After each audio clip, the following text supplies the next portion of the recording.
Welcome back to the Wayward Widow. I'm sorry I haven't been here for a number of days. I haven't felt well, and so I'm here now. Don't be surprised if I start sneezing or coughing or whatever. I got my coffee, got about half of it left. I have peppermint mocha and French vanilla in this one. So what's been going on, and I have my microphone on because some people said they were having a hard time hearing me. So hopefully, hang on. I have my witch's cloak on. They call it a witch's cloak. I got it from Temu. But I was cold, so I have my clothing layered, and I have my witch's cloak on. I went down to the ocean last week, you guys know that, and I was okay, except I started to feel like some body aches. And today is Saturday, November 2nd. Welcome to November. You guys, we made it into November. I hope you all had a nice Halloween. If you celebrate Halloween, not everyone does. Around here in our neighborhood, fewer and fewer houses turn their lights on. Here, it's if you want to give candy, you turn your outside light on. If you don't have your light on, no one is supposed to come to your door. So, I did not have my light on. I didn't buy any candy, and there are very few houses. But anyway, if you celebrated Halloween, I hope you had a very nice Halloween. We had a pumpkin that my man friend carved, and we put it out on the little balcony for about a week. We have been taking walks every day down around the lake, or there's another walking trail that we were at a few days ago. We spent some time just sitting on the blanket, just looking at the trees and watching the clouds and just kind of being. I don't want to use the word celebrated Sky's 8-month death anniversary, but went through Sky's 8 months on the 27th of October, and I'm now into 9 months of his passing and rebirth. The gentleman that I'm seeing, we, as of today, have hit the 11-week mark. So 77 days, we're rolling into that 3-month mark, which the time is going rapidly. Monday, we have a show to go to, so I'm hoping I feel a whole lot better by Monday evening. It probably will go about an hour, maybe an hour and a half, but I don't even know if it would go that long. I'm thinking maybe an hour and 15 minutes. So everything is okay here in the apartment. He bought me a bouquet of flowers a few days ago, and I split them into 2 vases. Super pretty. I'm still working on my gem art, my turtle, the little turtle, and that's almost done. He's kind of in and out. He owns a home, and I have an apartment. So he has work to do on his home over the next few days, so he's not going to be around much at all for probably a good 4 days. And during that time, I'm going to go through the apartment, every cabinet, every drawer, every book, everything, and I'm going to Marie Kondo the heck out of this apartment, and then I'm going to do a deep cleaning. We're both minimalists, and it's starting to feel a little, not messy, but a little more cluttered than I care to have it be. It's more just up here with my OCD than anything else. So what I want to talk about, and again, we're in November. We're in our 3rd Burr month, and tonight we turn the clocks back. So make sure you turn your clocks back. We fall back 1 hour at 2 a.m. I usually do the stove clock, the microwave clock, and the 2 clocks on the wall. When I go to bed tonight, I'll turn them back, and then my iPhone will turn automatically. So what I want to talk about is fear.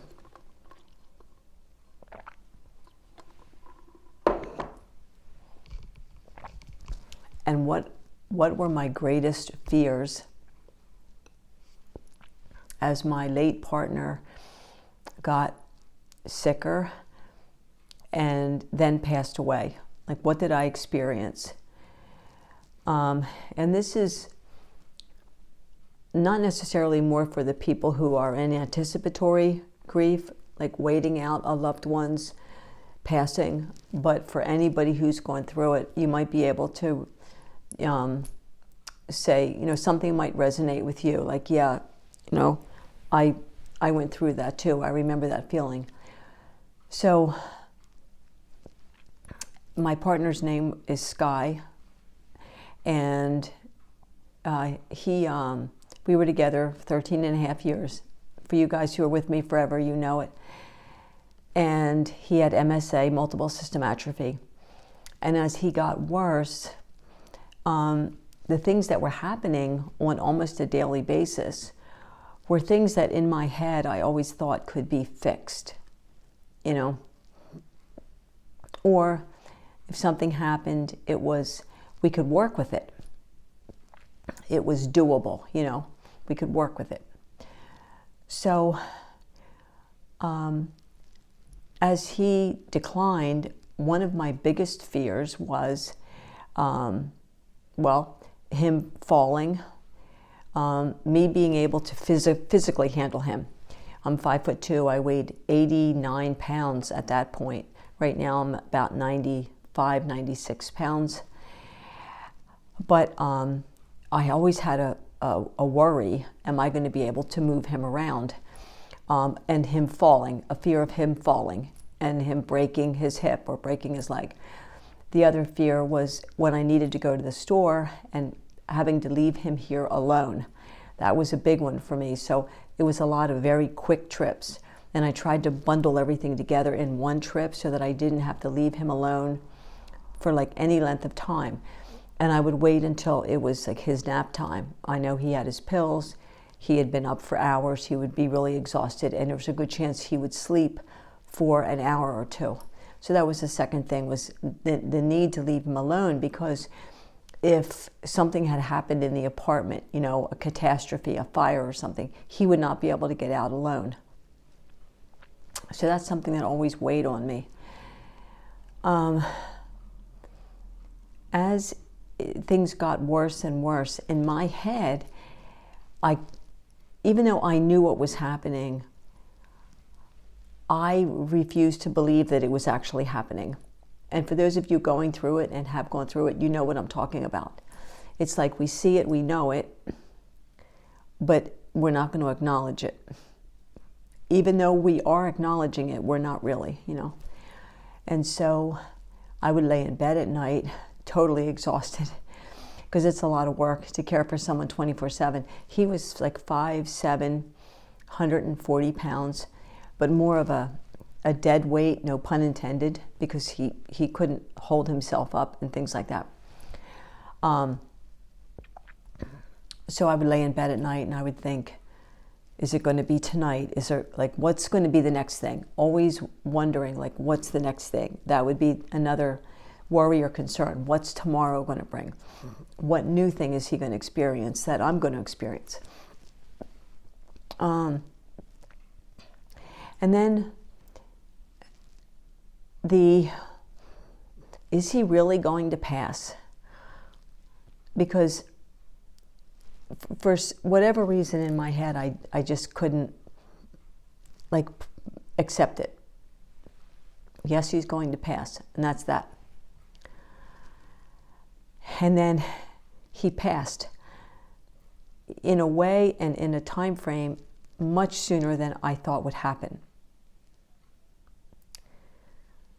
It was a strange turn of events, and then he was gone. And I went into like a fog during those last 5 days of his life.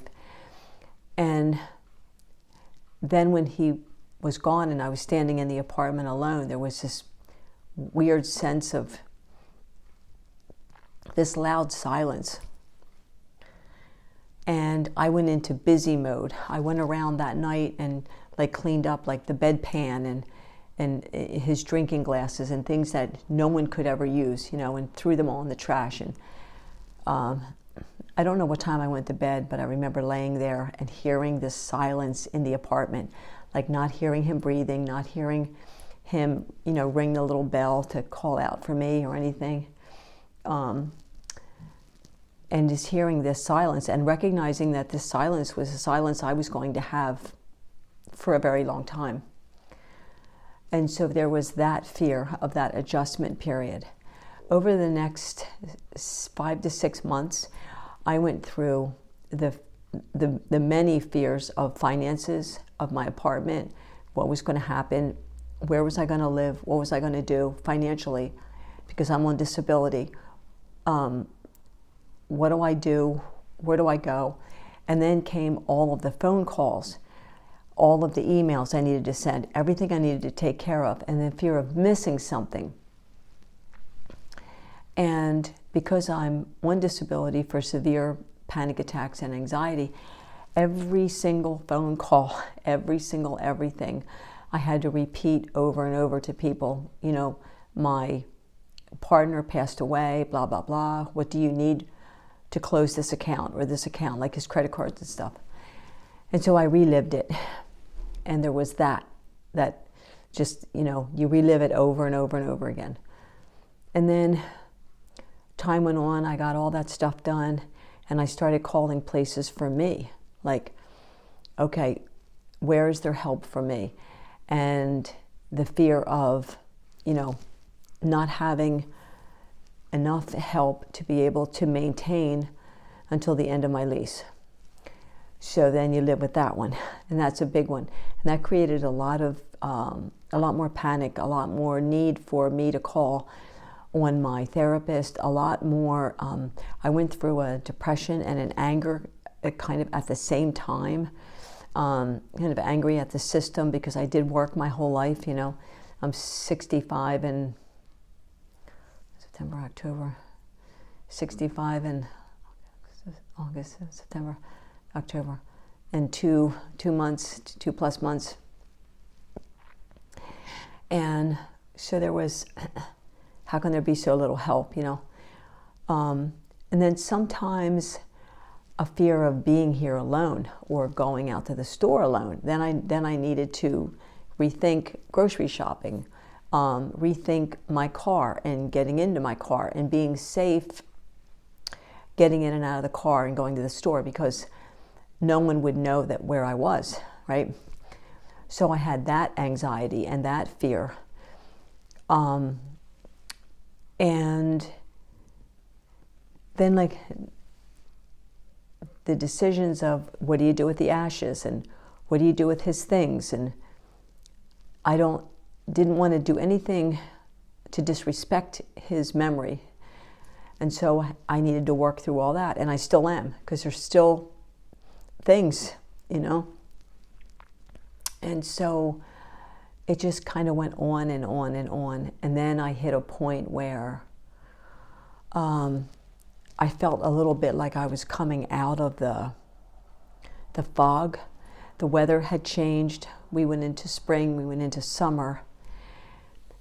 And when we got to that point, and we got around the time of my birthday in August, and I had so much love come at me at that point from you guys, I started to feel a little bit lighter, you know. And Sky always said to me, I don't want you to be alone, you know. And he always said, I'm going to be there with you. I'm always going to be around you. I'm always going to make sure you're okay. I'm always going to come back and check on you. And it was about that time that I made the decision, along with with prompting from a few friends, to kind of see, you know, if I wanted to date. And that's a whole other video and a whole other thing. So I'll stop there, but there's these stages.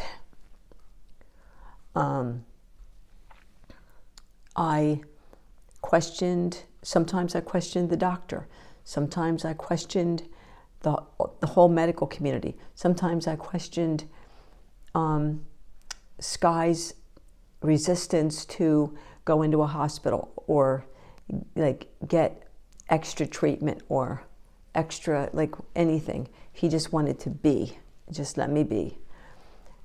And in letting him be, because he knew his body was breaking down, like he knew what was happening.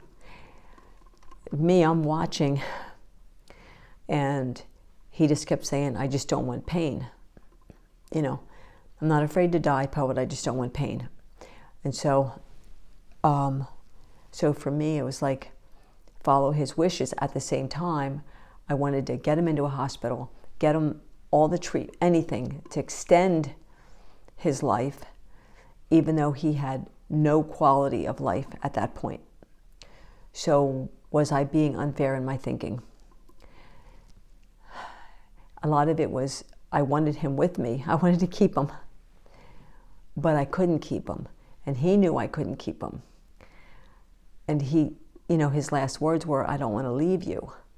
He didn't want to leave me here alone. He was afraid for me to be here alone.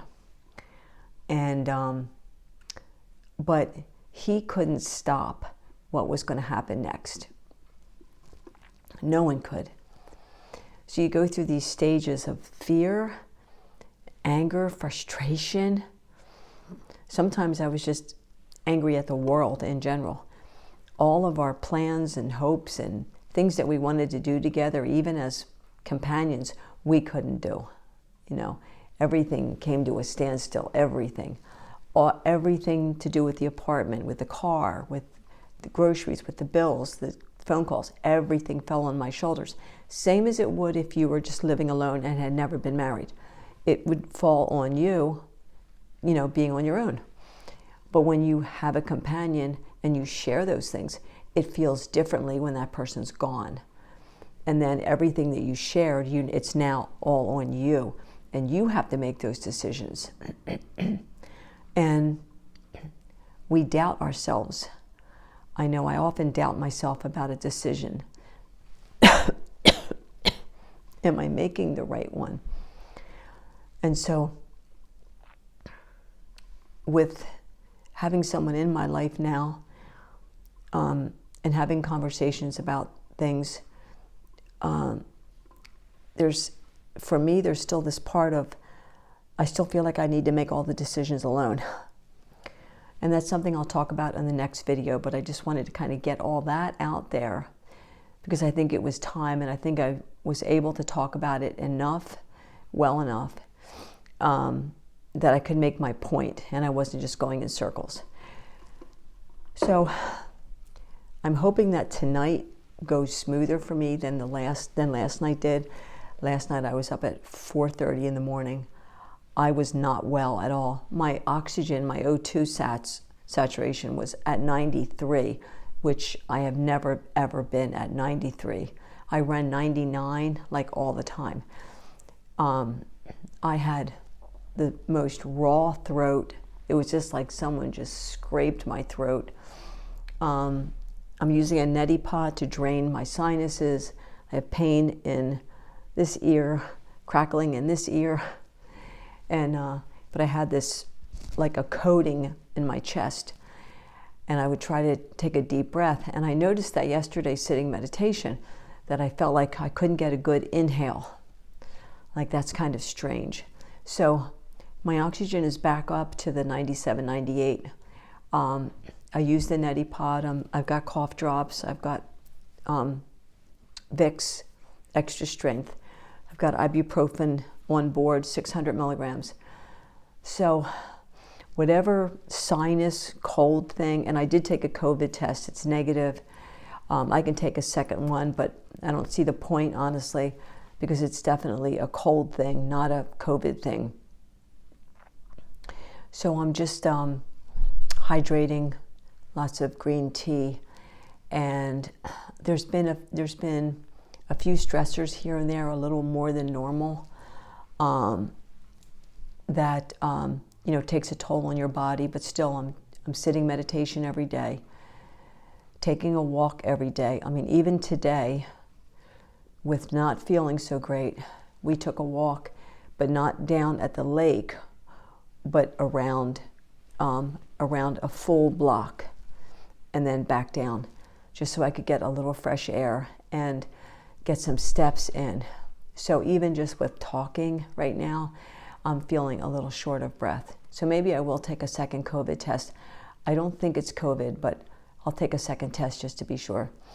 And so between 4 and 5 o'clock this morning, it was real bad. And it was like on the verge of, do we call 911? Do I try to get myself to urgent care? Like, what did I need to do? Do I go to the ER? But I took 600 milligrams of ibuprofen, got a cough drop, got some warm tea, and just listened to some Insight Timer chants, just to relax my body. So I'm hoping that tonight's better.